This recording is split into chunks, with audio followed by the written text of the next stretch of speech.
Anthony Richardson has been just such a fun quarterback to watch. Unfortunately, this is now multiple film studies I'm going to make of, talking about Anthony Richardson when he's not playing the full game because he got banged up. That is a story, and we'll get into that in this video as well, as kind of the injury stuff and how that factors in with the running game in particular. You see, I'm showing a running play on the screen right here as Richardson's going to, a lot of times what you do here is fake the handoff, keep the ball, run towards the top of the screen.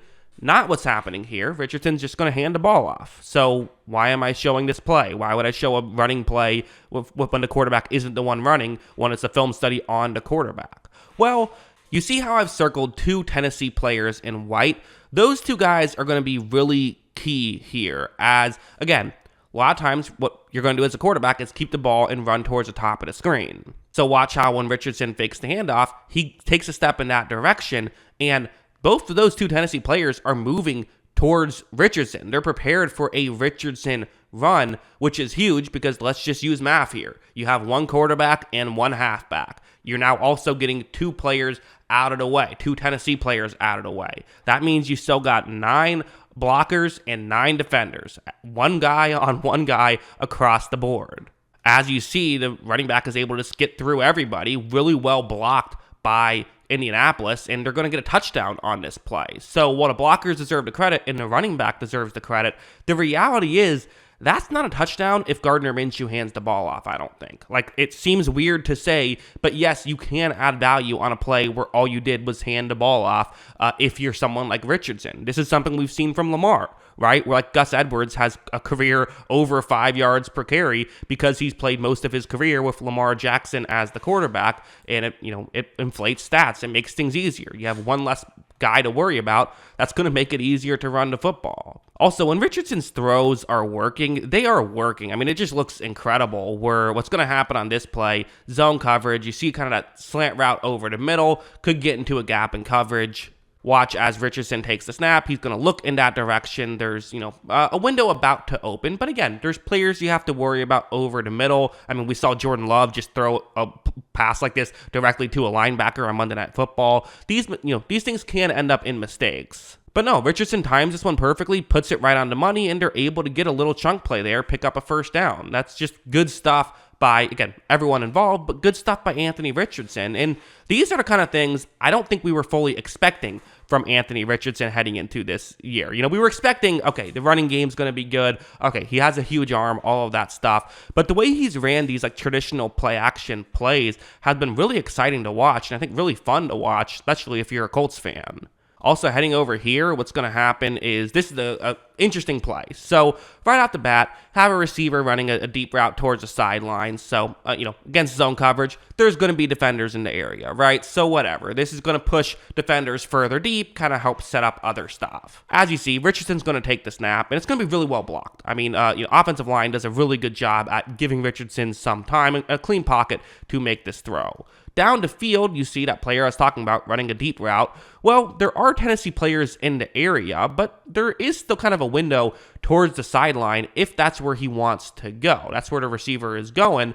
It's a tough throw. I mean, this is just kind of one of those situations where a lot of guys just don't have the arm strength to get it down there. I mean, okay, if you're in the NFL, you can throw the ball 50 yards typically, but like some guys would have to put so much air under it to do it, that would basically just give the defensive back plenty of time to come back and intercept it. So instead, watch how Richardson is able to really throw a line drive, get it down there, and they pick up that huge chunk play. Like, that's just one of those plays that not a lot of guys are just capable of doing. Forget like would do or like can make the read or whatever. Anyone can see that play. And, while there was a lot of Anthony Richardson, Josh Allen comparisons, I do kind of see those comparisons in the NFL level of like, how often will we see Josh Allen just like there'd be a traditional play and then he says, screw it, I have a huge arm and I'm going to just make a throw no one else can make. Well, that's kind of what we saw here with Richardson.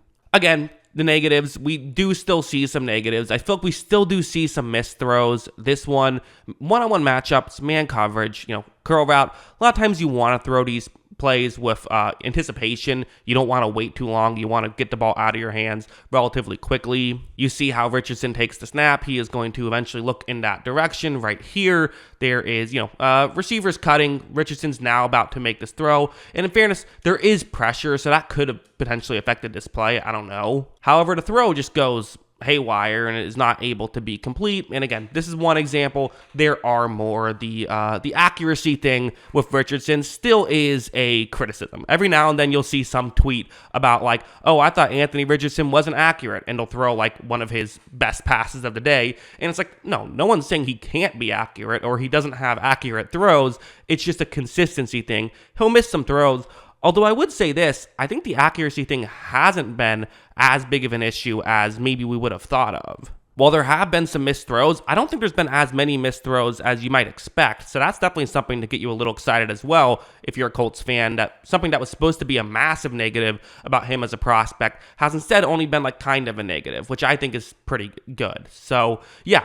I mean, as a whole, the tape is very good with Richardson. So far, easily the biggest negative I have about his tape is kind of the obvious one, right? There isn't that much of it because he keeps getting banged up. And, I went back and watched some of the injuries, and it's like, not all of them are him being completely reckless, lowering his shoulder and trying to run over guys. While that is a factor, and that does, factor in, I think that, it's hard to say because it is such a small sample size. He's now gotten injured twice. That's caused him to miss playing time. So, okay, well, that's a lot in a 5-game sample size. Is that just sort of a coincidence, or is that kind of who he is part of the question? And I mean, at the end of the day, if you're a quarterback who takes more hits, which Richardson is, then yeah, you're going to, you're going to get hit more. You're going to, get injured more. That's just part of it. A lot of people like to bring up, the size thing when talking about players. Richardson's 6'4", 244. He's not a small guy,